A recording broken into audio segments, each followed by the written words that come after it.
Alright, so my friends, if you're skating a bank to bank, you want to make sure you understand how to level yourself out so that you can avoid slipping back on the land or landing too far into the nose where you trip yourself. The way that would look like, this is how it would look like if you're someone who gravitates to slipping back.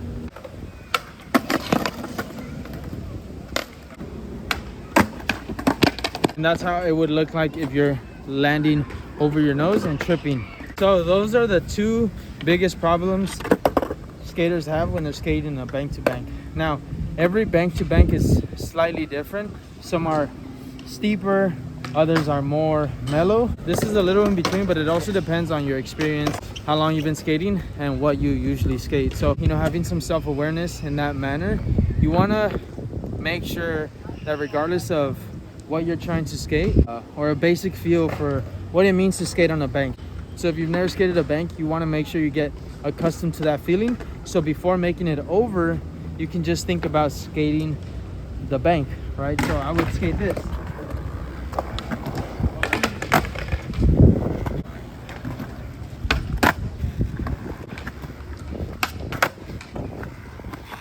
And if you're someone who's already more experienced and wants to try more difficult tricks on that launch, you might want to make sure you have that trick that you want to try from the bank to the next bank just on one side, right? So let's say I want to do tray flip. I want to first understand how to do tray flip in that angle.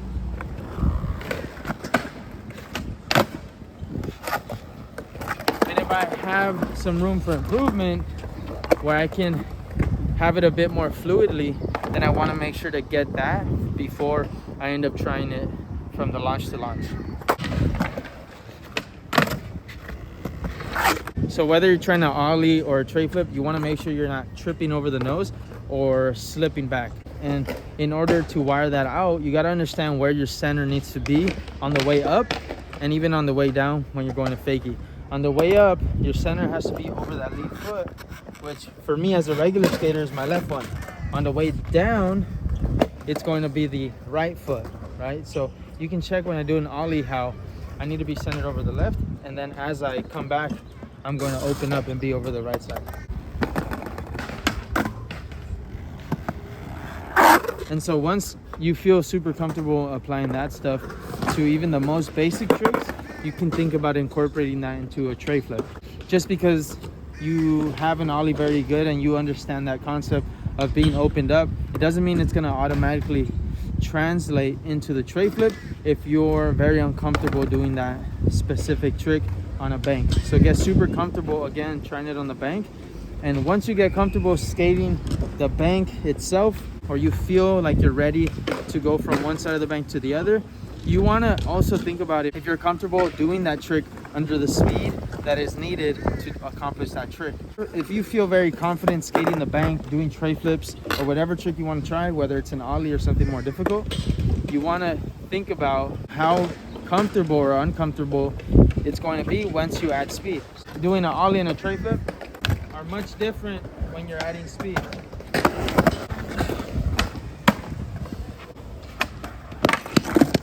So for those reasons, you want to make sure you're comfortable doing that tray flip with that speed, at the very least on a more mellow bank or on flat ground. So I might even just want to practice the trick on flat ground, right? Go faster.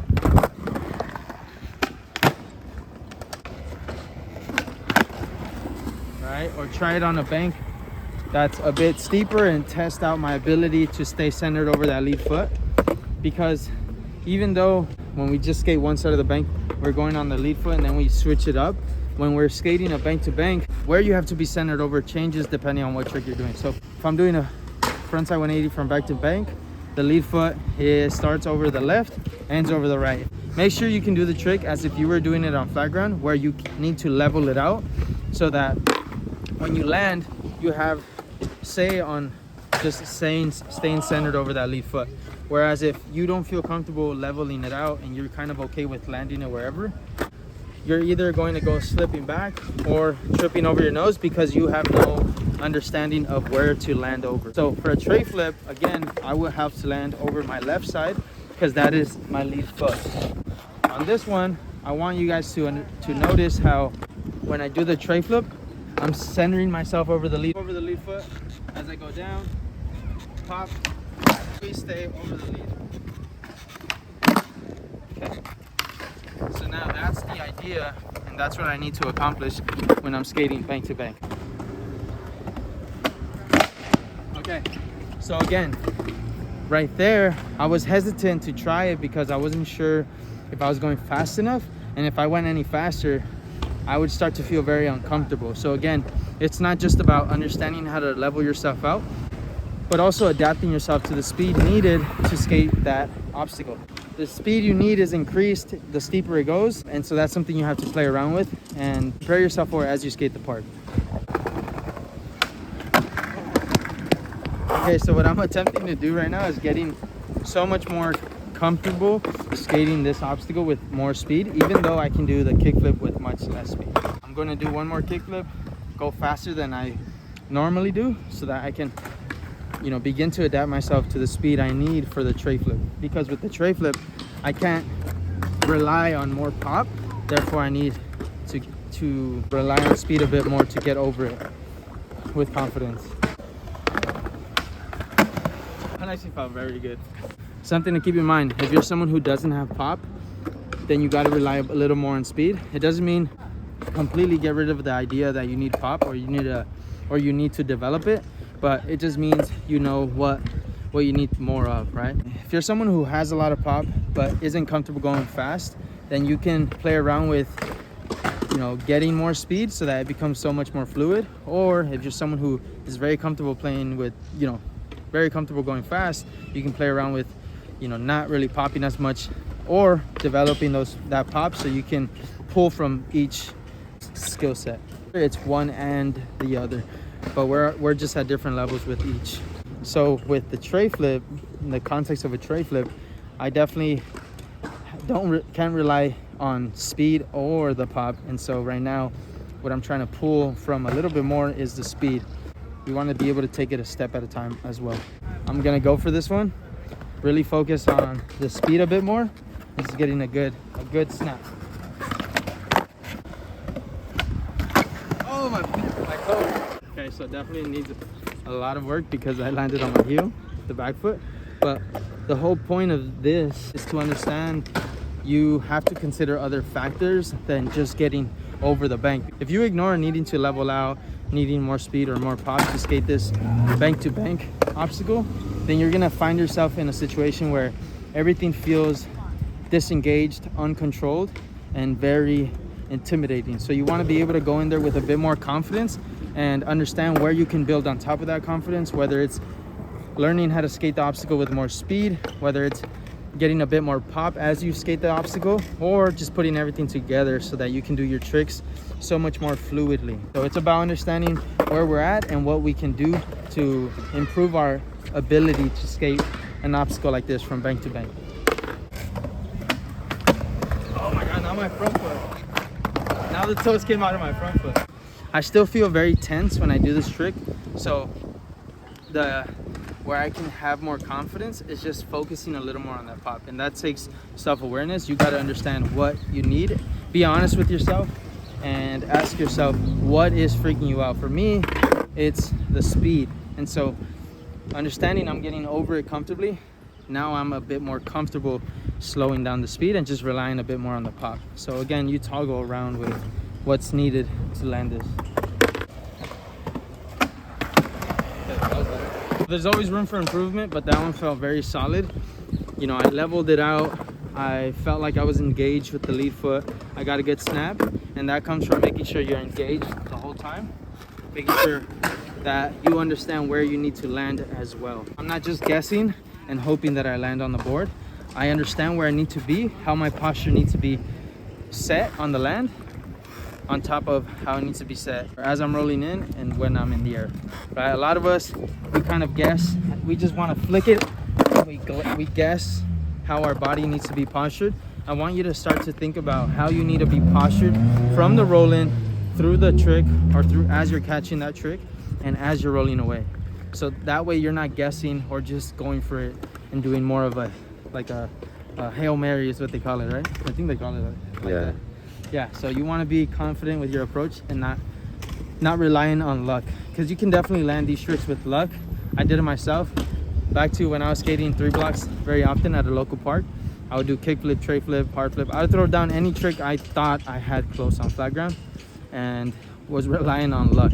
I just relied on that adrenaline that I had, thinking, oh my god, I could almost land this, instead of really understanding how I needed to be postured and what are the factors I need to incorporate so that I'm able to do a trick I want, right? So again, it's not about doing a tray flip or anything very difficult. It's just about slowly adapting yourself to being able to skate this obstacle. So you play around with the speed, play around with the pop.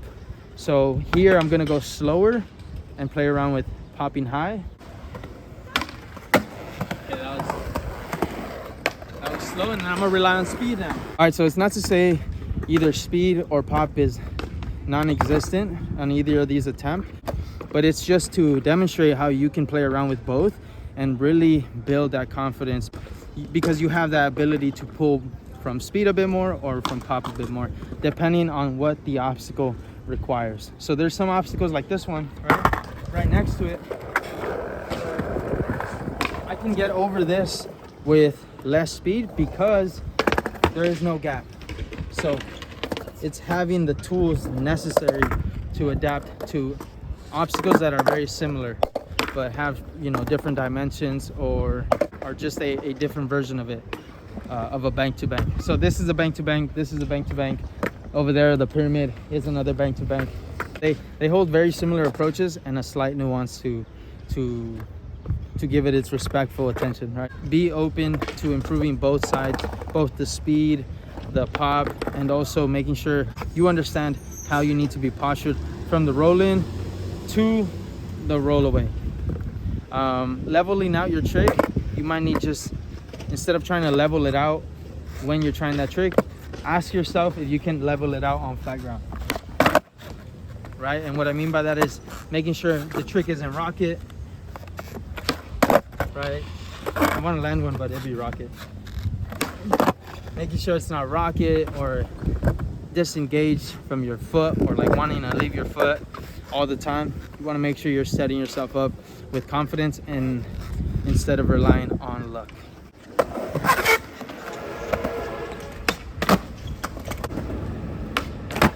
Okay. So just because you need less speed doesn't mean you should limit yourself to only approaching this obstacle with that amount of speed. Always look for the small challenge you can set so that when you want to skate this, you're so much more prepared and so much more confident in that approach. So we're gonna do a kickflip with more speed.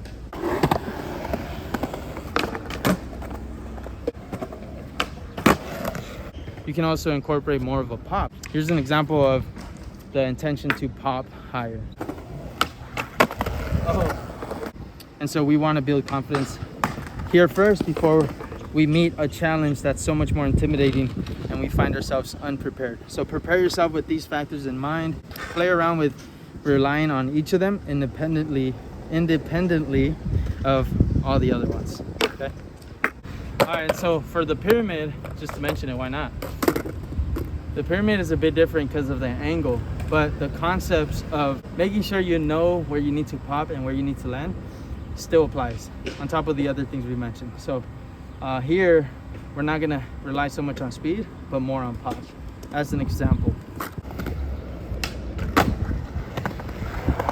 So again, you wanna understand where you need to land. With that one, the lead foot was my right one. So when I landed, or understand where I need to be at all times from the pop to the land, really helps you when you wanna do your tricks on new obstacles or obstacles that are very similar to ones you've skated, but have slightly different dimensions, such as this one for myself, which is a bit more steeper than what I'm comfortable with. Hope you enjoyed this video. We're here at Chevy Chase Skate Park, very great park.